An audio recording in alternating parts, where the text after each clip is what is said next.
Hello, everyone, and welcome back to Cyrus Webb Presents. I'm your host, Cyrus Webb. So glad you guys could join us once again. For those tuning in on Facebook, LinkedIn, YouTube, X, and on Instagram, we welcome you guys to our broadcast. Glad you all could be with us.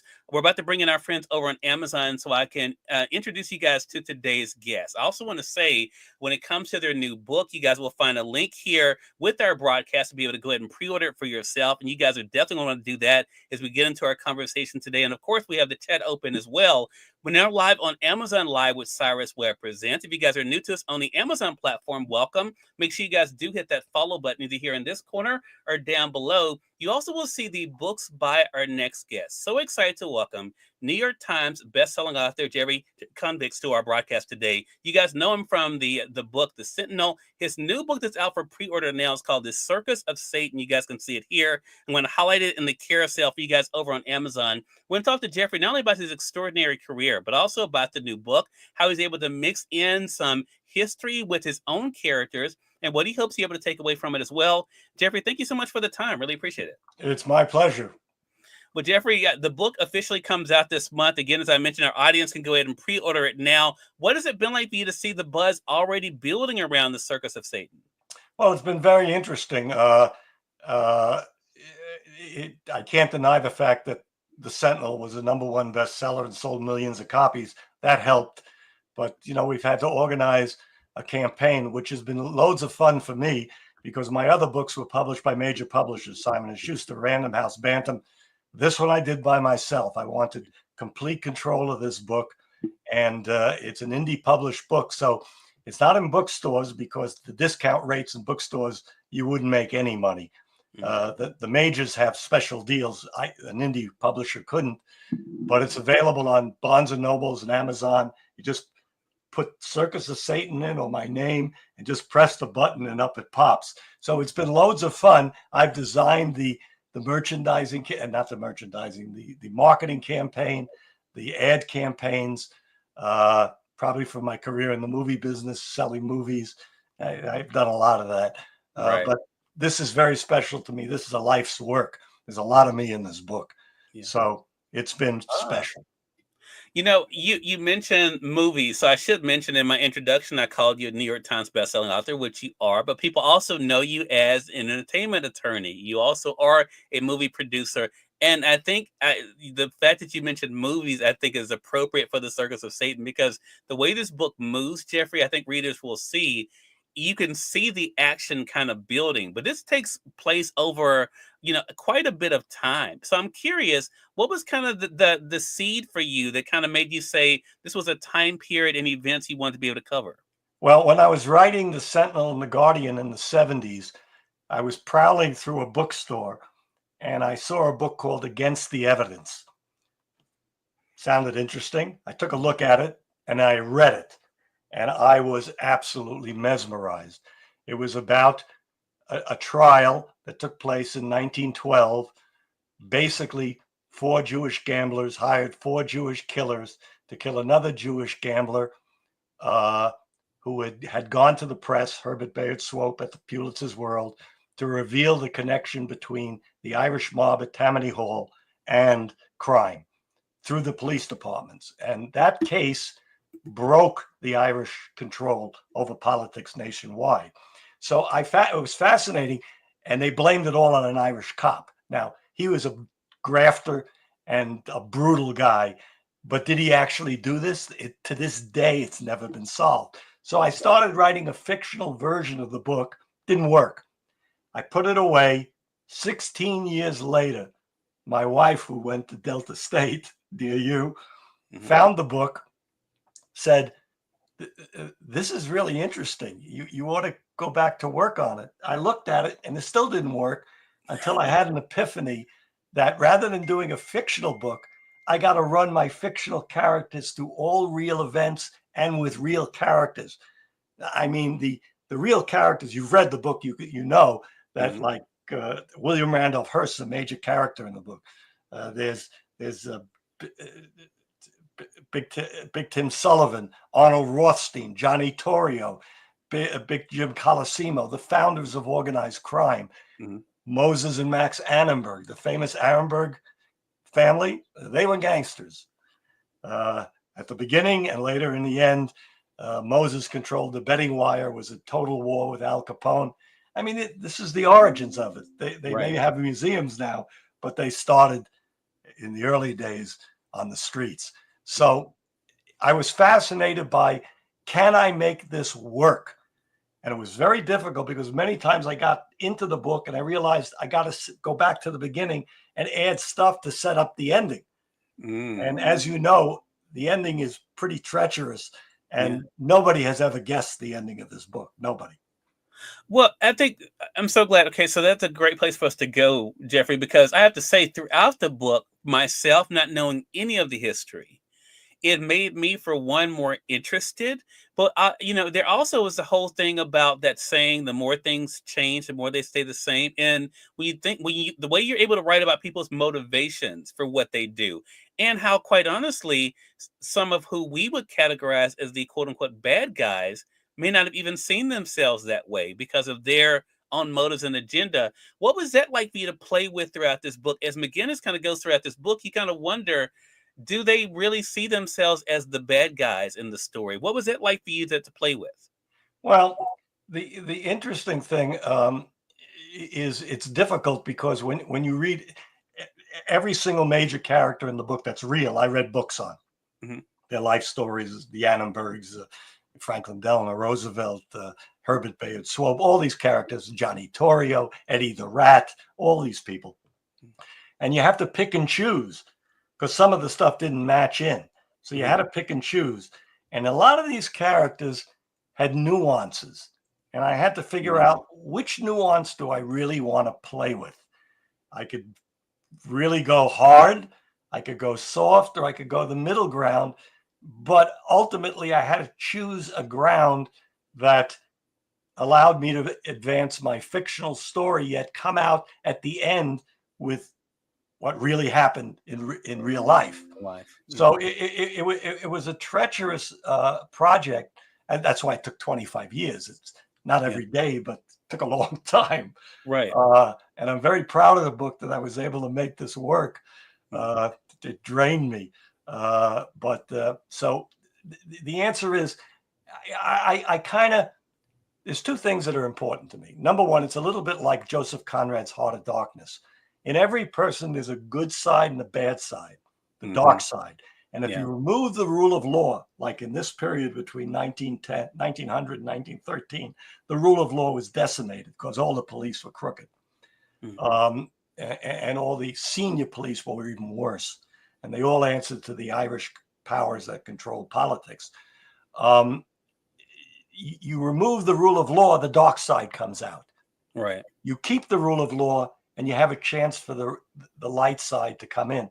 And I go through that in the book between McGinnis and Rabbi Bershinsky, discussions of justice and morality in the afterlife. And do you wait for the afterlife for justice, or do you execute justice now?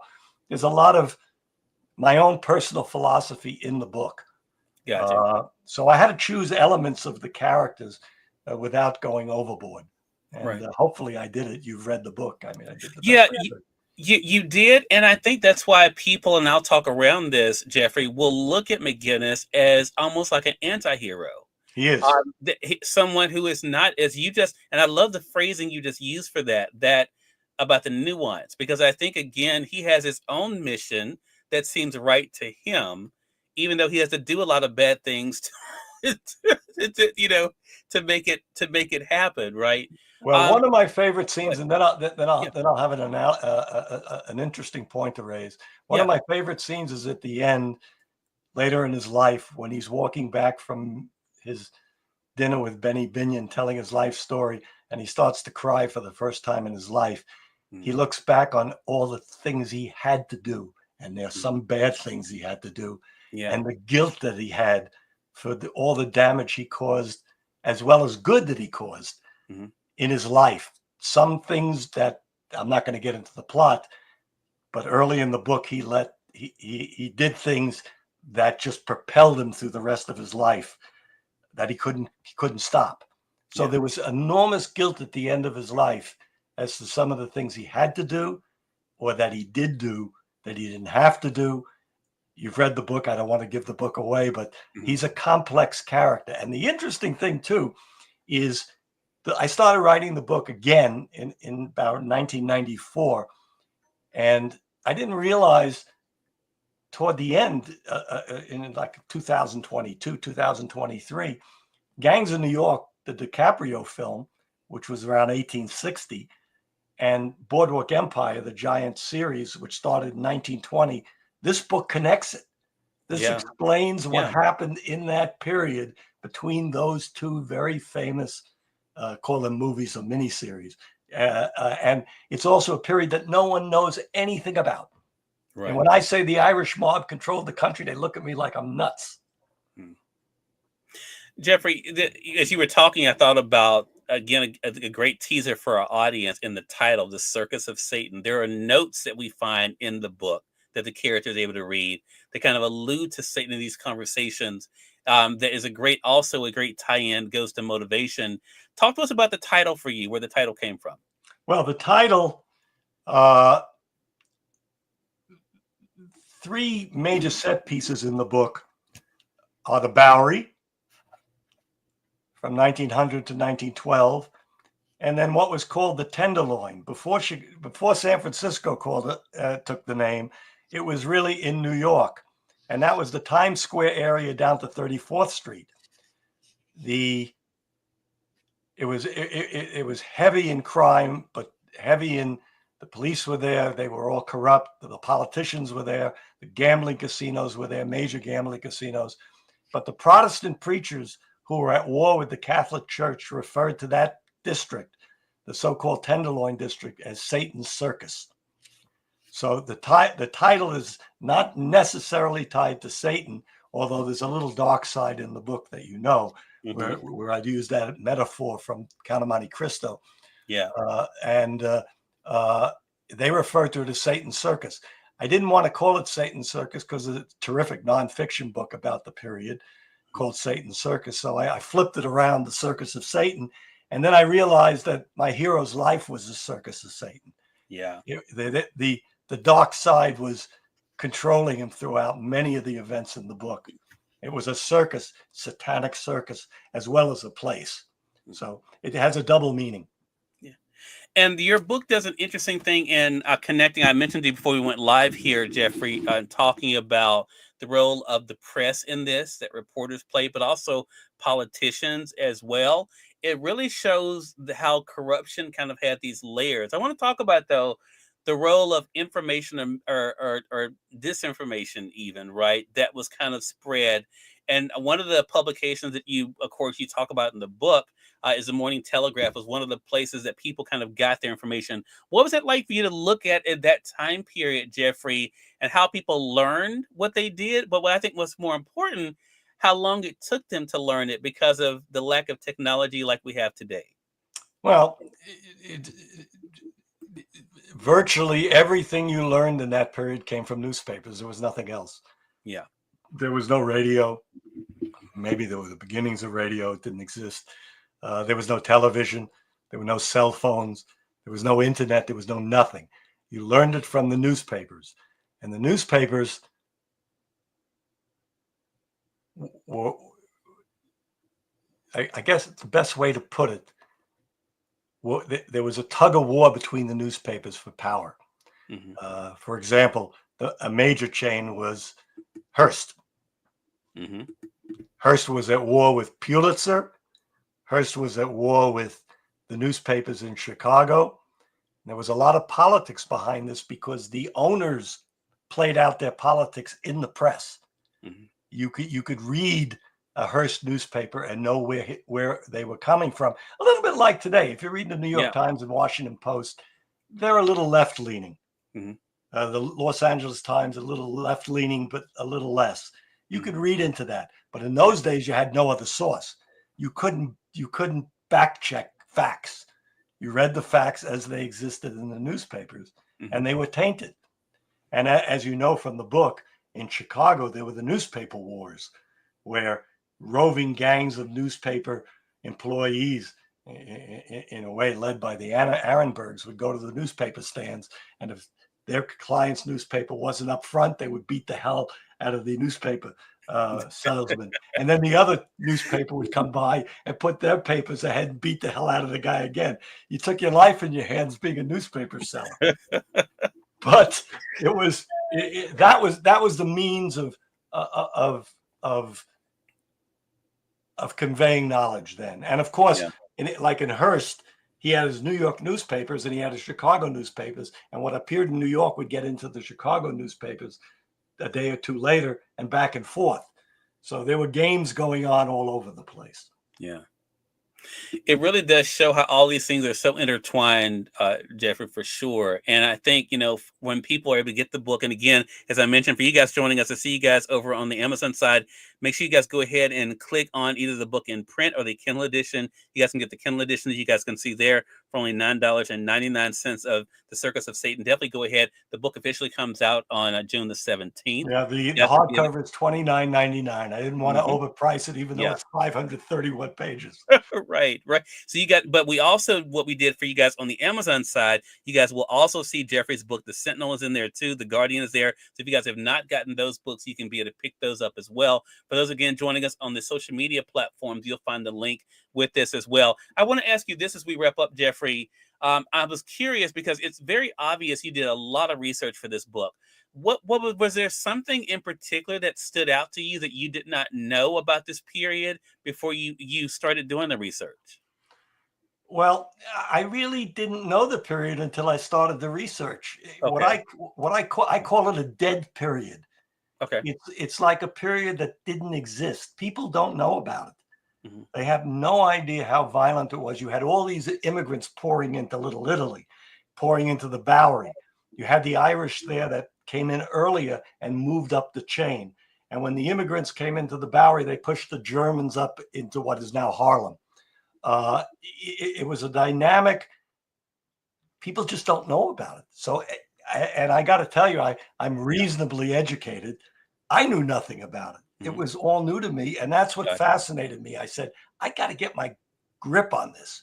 This is too interesting to leave alone. And I think most of the reviews we've gotten, which are rave reviews, talk about the fact at how realistic the book is and how you feel like you're in the period as you're moving through the 531 pages. You're almost part of it. And that was something I tried to do.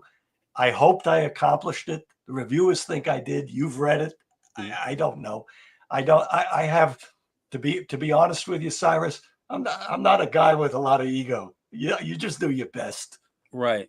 Well, one thing I would say, and you've referenced a few times, Jeffrey, the amount of pages, the book moves so quickly, you don't even think about that. And I'm saying that as someone who reads a lot of books. I read hundreds of books a year, but the pacing is such that it's almost like scenes, right? I mean, the way that you've written it, the action jumps so much, and the way you're able to share information in between the action moves so quickly that, again, you don't think about, the amount of time, that you're spending in reading it. So that definitely says a lot.